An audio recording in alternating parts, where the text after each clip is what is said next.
নমস্কার, দেখছেন কলকাতা টিভি, সঙ্গে রয়েছে অনন্যা। শুরু করছি গুড মর্নিং কলকাতা। অনন্যার সঙ্গে রয়েছে আমি জহিতা। লোকসভা নির্বাচন ঘাড়ের উপর।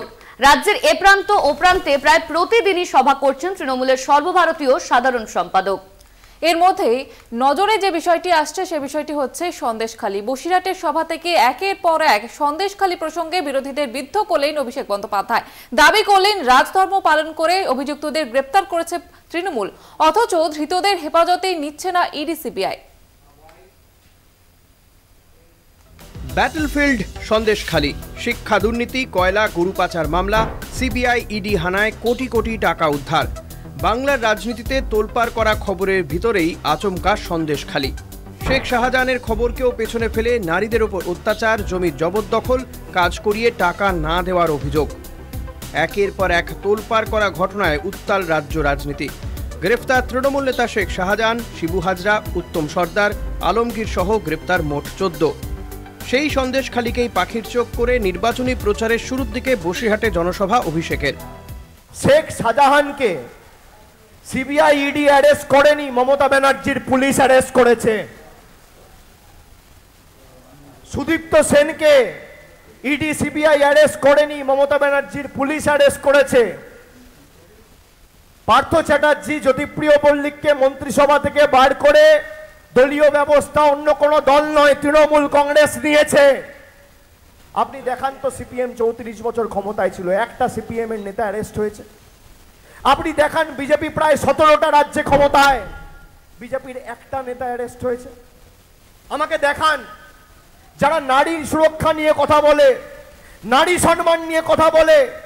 বিজেপির এমপি সাংসদ ব্রিজভূষণ সিং, যার বিরুদ্ধে কুস্তিগিররা অভিযোগ করেছে ফিজিক্যাল মলেস্টেশন, শারীরিক হেনস্থার, তাকে বড় বড় পদ দিয়ে মঞ্চ আলোকিত করে বসিয়ে রাখে।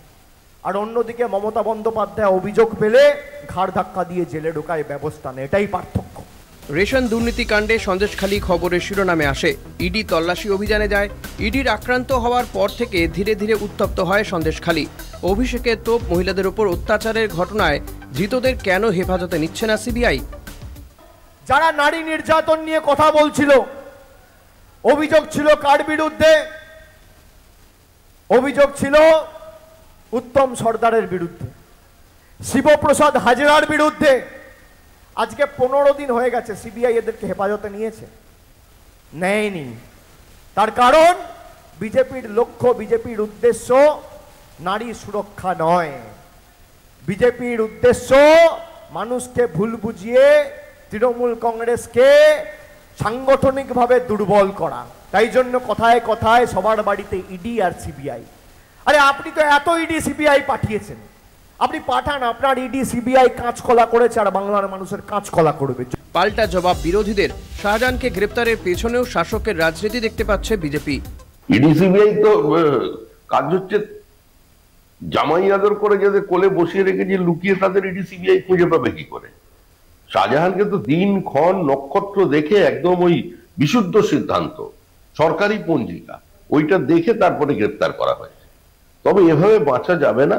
যারা নিরপরাধ মানুষকে খুন করেছে আর প্রান্তিক মানুষের সর্বস্ব লুট করেছে, তারা ধরা পড়বেই। বসিরহাটে অভিষেকের সভায় আদৌ ভিড় হবে কি? বিরোধীদের প্রশ্নের উত্তরে তৃণমূলের এক্স স্যান্ডেল থেকে পোস্ট। কলকাতা টিভি। অন্যদিকে ফের বিজেপিকে শ্বেতপত্র প্রকাশের চ্যালেঞ্জ অভিষেক বন্দ্যোপাধ্যায়ের। কেন্দ্র 10 পয়সাও দিয়ে থাকলে রাজনীতি থেকে সন্ন্যাস নেওয়া চ্যালেঞ্জ। বঙ্গে কেন 7 দফায় ভোট? প্রশ্ন তৃণমূল সেনাপতির। বাংলায় বিজেপি গোহারা হারবে, আত্মবিশ্বাসী অভিষেক বন্দ্যোপাধ্যায়।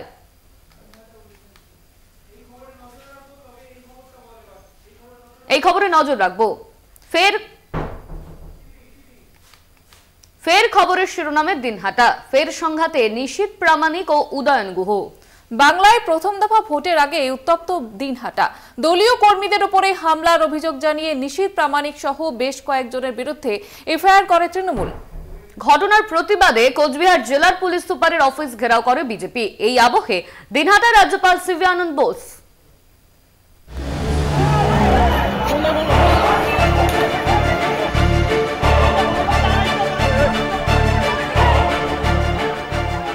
নির্বাচন প্রথম দফায় ভোট কোচবিহারে, দুই মন্ত্রীর বেনজির সংঘাত, নিশীথ উদয়নের টক্কর।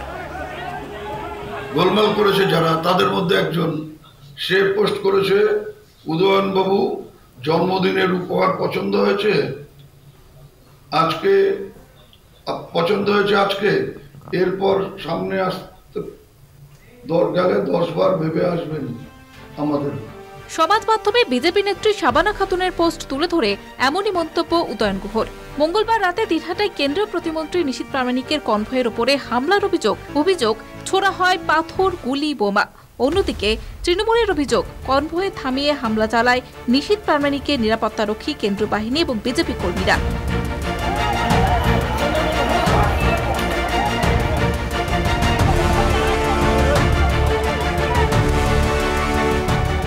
গন্ডগোলে আহত হন দুপক্ষের বেশ কিছু কর্মী। জেলা বিজেপির সভাপতি আক্রান্ত হন, তার চোখে আঘাত লাগে। দলীয় কর্মীদের সঙ্গে পথে নামতে দেখা যায় দুই মন্ত্রী নিশীথ প্রামাণিক এবং উদয়ন গুহকে।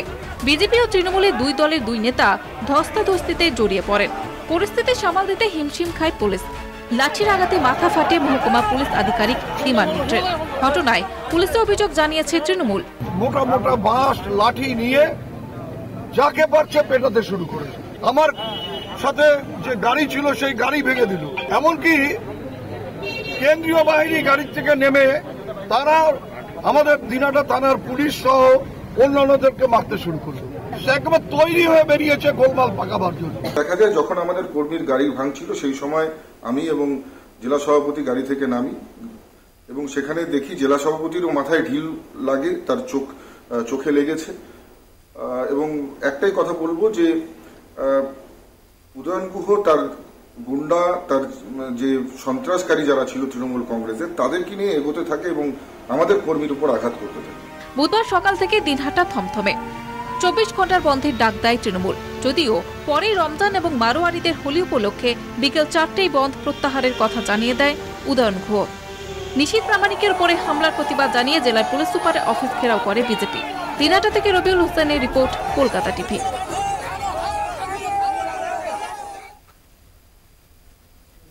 কয়লা পাচার মামলায় আপাতত স্বস্তি পেলেন অভিষেক বন্দ্যোপাধ্যায়। ভোটের মধ্যে অভিষেককে দিল্লিতে তলব করতে পারবে না ইডি। 10 জুলাই পর্যন্ত রক্ষা কবচ তৃণমূলের সর্বভারতীয় সাধারণ সম্পাদককে। রক্ষা কবচ দেওয়া হয়েছে অভিষেক পত্নী রুজিরাকেও। কয়লা পাচার মামলায় ইডির সমনের বিরুদ্ধে আদালতের দ্বারস্থ হয়েছিলেন অভিষেক বন্দ্যোপাধ্যায়। সেই মামলাতেই মিলল স্বস্তি। 10 জুলাই পর্যন্ত অভিষেককে দিল্লির দফতরে তলব করতে পারবে না ইডি। তলব করা যাবে না অভিষেক পত্নী রুজিরা বন্দ্যোপাধ্যায়কেও, নির্দেশ সুপ্রিম কোর্টের। অভিষেক বন্দ্যোপাধ্যায়কে ইডি শেষ ডেকেছিল 22 সালের মার্চ মাসে। শ্রীমতী বন্দ্যোপাধ্যায় রুজিরা বন্দ্যোপাধ্যায়কে ডেকেছিল 23 সালের সেপ্টেম্বর মাসে।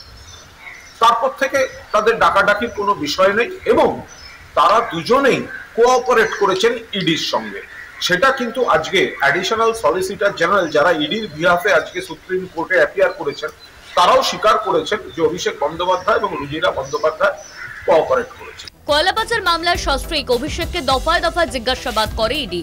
একাধিকবার ডেকে পাঠানো হয় দিল্লির দফতরে।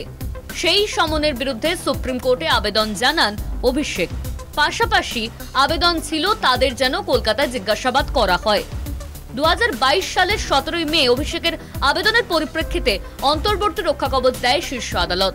কলকাতাতেই জিজ্ঞাসাবাদ করার নির্দেশ দেয় সুপ্রিম কোর্ট। আদালতে অভিষেকের দাবি ছিল লোকসভা ভোটে ডায়মন্ড হারবার লোকসভা কেন্দ্রে প্রতিদ্বন্দ্বিতা করছেন তিনি।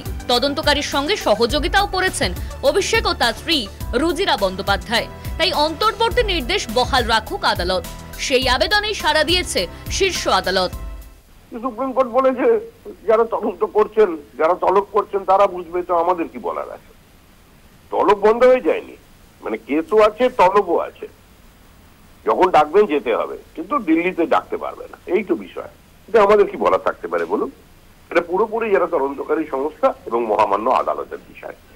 যদি মনে করে থাকে যে নির্বাচনের মধ্যে অসুবিধা হতে পারে টানাটানি করলে, সেই সব কথা ভেবেই হয়তো এই রক্ষা কবচ দিয়েছে। দেখা যায় এই রক্ষা কবচের ভিত্তিতে তদন্ত বন্ধ করে দেয় না তদন্ত চালায়, সেটাই দেখবা। 2022 সালের মার্চ মাসের পর অভিষেককে দিল্লিতে তলব করা হয়নি। ওই বছরেই সেপ্টেম্বরের পর তলব করা হয়নি রুজিরাকেও। আপাতত তাদের জরুরি ভিত্তিতে তলব করার কোনো কারণ নেই, আদালতকে জানিয়েছে ইডি। কলকাতা টিভি। এখন সময় একটা বিরতির। ফিরছি বিরতির পর, সঙ্গে থাকুন।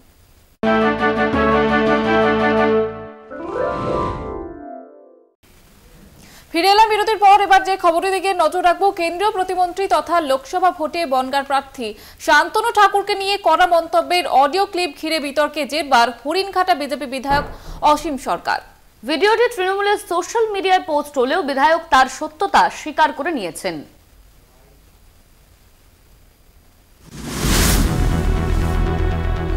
কেন্দ্রীয় জাহাজ প্রতিমন্ত্রী শান্তনু ঠাকুর আর বিধায়ক অসীম সরকার দুজনেই বিজেপির দুই মতুয়া মুখ।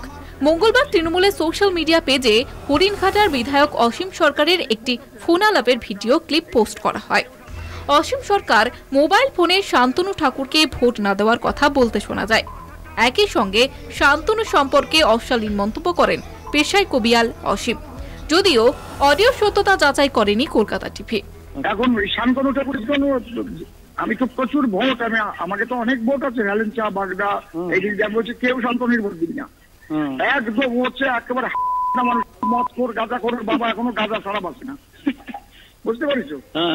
এখন শান্তনু ঠাকুরের জন্য আমি তো প্রচুর ভোট, আমাকে তো অনেক ভোট আছে, হেলেঞ্চা বাগদা এই দিক দিয়ে বলছে কেউ শান্তনুর ভোট দিবি না। একদম হচ্ছে একেবারে মানুষ মদ কর গাঁজা করার বাবা এখনো গাঁজা ছাড়া বাঁচে না, বুঝতে পারিস? ফোনে ওই মন্তব্য তারই, নিজেই কবুল করেছেন অসীম। তার দাবি 2019 সালে লোকসভা ভোটের আগের ঘটনা, তখনও তিনি বিধায়ক হননি। আত্মপক্ষ সমর্থনে তিনি বলেন কেউ তাকে ভয় দেখিয়ে ওই কথা বলিয়েছিল। উল্লেখ্য, অসীম সরকার 2021 সালে বিজেপির বিধায়ক হন। এটা 19 সালের একটা চক্রান্ত হয়েছিল। 19 সালে তখন আমি বিধায়কও ছিলাম না, আমাকে তৃণমূল দলে নেবার জন্য জ্যোতিপ্রিয় মল্লিক, ধ্যানেশ গুহ আমাকে নিয়ে গেছিল জ্যোতিপ্রিয় মল্লিকের বাড়িতে, এবং আমাকে টিঙ্কু মুখার্জি নিয়ে গিয়েছিল পার্থ চট্টোপাধ্যায়ের বাড়িতে। আমাকে প্রচন্ড ভয় দেওয়া হয়েছিল যে আপনার স্ত্রীকে ট্রান্সফার করা হবে, 2 বার বাসে উঠতে হবে, 1 বার নদী পার হতে হবে, আমরা যা বলি তাই শুনতে হবে। তারপরে একটা ঘরের মধ্যে আমাকে আটকে রেখে আমার ভিডিও কথাবার্তা তোলার চেষ্টা করেছিল। আমি বলেছিলাম আমি মরে গেলেও শান্তনু ঠাকুরের বিরুদ্ধে বলতে পারবো না। তখন বললো তাহলে একটা ফোন আসছে, আপনি ফোনে বলুন, তাহলে আপনার বিপদ হবে। তখন এইভাবে আমাকে ভয় দিয়ে একটা ফোনে এইভাবে ওরা যা স্ক্রিপ্ট লিখে দিয়েছিল সেইভাবে আমাকে বলিয়েছিল। 19 সালের ঘটনা। আমি ভীষণভাবে দুঃখিত যে আজ 19 সালের সেই ঘটনা তখন একবার চালিয়েছে, এখন আবার ভাইরাল করেছে। শান্তনু ঠাকুরকে ও দিয়ে আটকে রাখা যাবে না। আমরা একসঙ্গেই রয়েছি, আমরা এক বিজেপি পরিবার, মতুয়া পরিবারেই রয়েছি। আমরা গণতান্ত্রিক ভাবে এর জবাব দেব। সদ্য বিজেপির বিধায়ক পদ ছেড়ে রানাঘাট লোকসভা কেন্দ্রে তৃণমূলের প্রার্থী হয়েছেন মুকুটমণি অধিকারী। অসীম সরকার প্রায়ই এমন মন্তব্য করে থাকেন বলে দাবি মুকুটমণির। কখন কি বলেন তিনি নিজেই জানেন না। তিনি এর আগেও একবার শান্তনু ঠাকুরকে না ভোট দেওয়ার কথা বলেছেন, তারপরে আবার তিনি সোশ্যাল মিডিয়াতে প্রকাশ্যে ক্ষমা চেয়েছেন। আবার যদি এরকম কর্মকাণ্ড করে থাকেন তিনি তার দায়িত্ব নিতে পারবেন। অডিও ভাইরাল হতে বিড়ম্বনা থেকে বাঁচতে চক্রান্তের তত্ত্ব হাজির করলেও ভোটের মুখে পদ্ম শিবিরের মতুয়া সম্প্রদায়ভুক্ত 2 নেতার সংঘাত স্পষ্ট হয়ে গিয়েছে। পরিস্থিতি সামাল দিতে অসীম সরকার শান্তনুর প্রশস্তি করলেও তা আদৌ কাজে লাগে কিনা সেটাই দেখার। কলকাতা টিভি।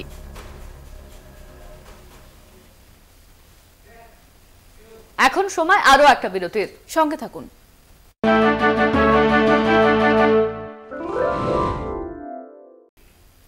ফিরে এলাম বিরতির পর। শহরের সকাল থেকে 6 জায়গায় আয়কর হানা। বিদ্যুৎ মন্ত্রী অরূপ বিশ্বাসের ভাই স্বরূপ বিশ্বাসের 2টি বাড়িতে তল্লাশি চালানো হয়। এছাড়াও রিয়েল এস্টেট ব্যবসায়ীদের অফিসেও চলে তল্লাশি অভিযান।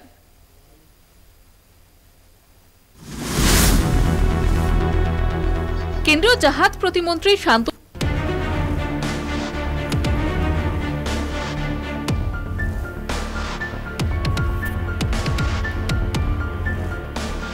ভোট আসতে ফের সক্রিয় এজেন্সি। বুধবার সকাল থেকে তল্লাশিতে আয়কর দপ্তর। 5:30 নাগাদ আয়কর দপ্তর থেকে বেরোন আধিকারিকরা। 6টি দলে ভাগ হয়ে কলকাতা 6টি জায়গায় তল্লাশি শুরু করেন তারা। বিদ্যুৎ মন্ত্রী অরূপ বিশ্বাসের ভাই স্বরূপ বিশ্বাসের নিউ আলিপুরে 2টি বাড়িতে হানা দেয় আয়কর দপ্তর। মূলত আয়কর সংক্রান্ত একাধিক তথ্য জানতে এই তল্লাশি অভিযান বলে জানা গিয়েছে। স্বরূপের স্ত্রী পুরো প্রতিনিধি জুই বিশ্বাসের সঙ্গে শাহাপুর কলোনির খোয়াই আবাসনে থাকেন স্বরূপ। সেখানেই পৌঁছন আয়কর আধিকারিকরা। এছাড়াও সংলগ্ন আরেকটি আবাসনের ফ্ল্যাটেও আয়কর তল্লাশি হয়। কোন দলের বিলং করেন? All India Trinamool Congress. তো আমরা তো চিরকালই হেনস্থার শিকার। একই সঙ্গে আরো 4 ঠিকানায় হানা দেয় আইটি। মূলত রিয়েল এস্টেট ব্যবসায়ীদের বাড়ি এবং অফিসে তল্লাশি চালানো হয়। আলিপুর থানা এলাকায় আস্থা আগরওয়ালের বাড়িতে তল্লাশি চালানো হয়। রবীন্দ্র সরোবর থানা এলাকায় ল্যান্সডাউন টেরেসে ইডেন রিয়েলিটির অফিসেও হানা দেয় আইটি। প্রায় 10 ঘন্টা পর স্বরূপ বিশ্বাসের বাড়ি থেকে বেরিয়ে যান আয়কর দপ্তরের আধিকারিকরা। আয়করে কারচুপি সংক্রান্ত যে তদন্ত, সেই তদন্তই কিন্তু মূলত তারা এই যে বিভিন্ন জায়গায় হানা, সেই হানা তারা দিয়েছেন এবং সেই তদন্ত তারা চালিয়েছেন। ক্যামেরায় সন্দীপ সোমের সঙ্গে শুভঙ্কর মণ্ডল, কলকাতা টিভি। নজর রাখবো যে খবরে শুনানি ছাড়া অনির্দিষ্টকাল বন্দী নয়। অতিরিক্ত চার্জশিট দেখিয়ে বা তদন্তের নামে অভিযুক্তকে আটকে রাখা যায় না। ইডির সমালোচনা সুপ্রিম কোর্টের। অভিযুক্তের জামিনের অধিকার আছে, মত বিচারপতি সঞ্জীব খান্না ও বিচারপতি দীপঙ্কর দত্তের। অনির্দিষ্টকাল ধরে অভিযুক্তকে বন্দী রাখা নিয়ে গুরুত্বপূর্ণ পর্যবেক্ষণ সুপ্রিম কোর্টের। অভিযুক্ত জামিন চাইলেই অতিরিক্ত চার্জশিট দাখিলের প্রক্রিয়া রয়েছে ইডির। তদন্তের যুক্তি দেখিয়ে অনির্দিষ্টকাল অভিযুক্তকে আটকে রাখারও নজির কম নয়। বুধবার ইডির এই প্রক্রিয়ায় সমালোচিত সুপ্রিম কোর্টে। শুনানি ছাড়া অনির্দিষ্টকাল অভিযুক্তকে বন্দী রাখতে পারে না ইডি।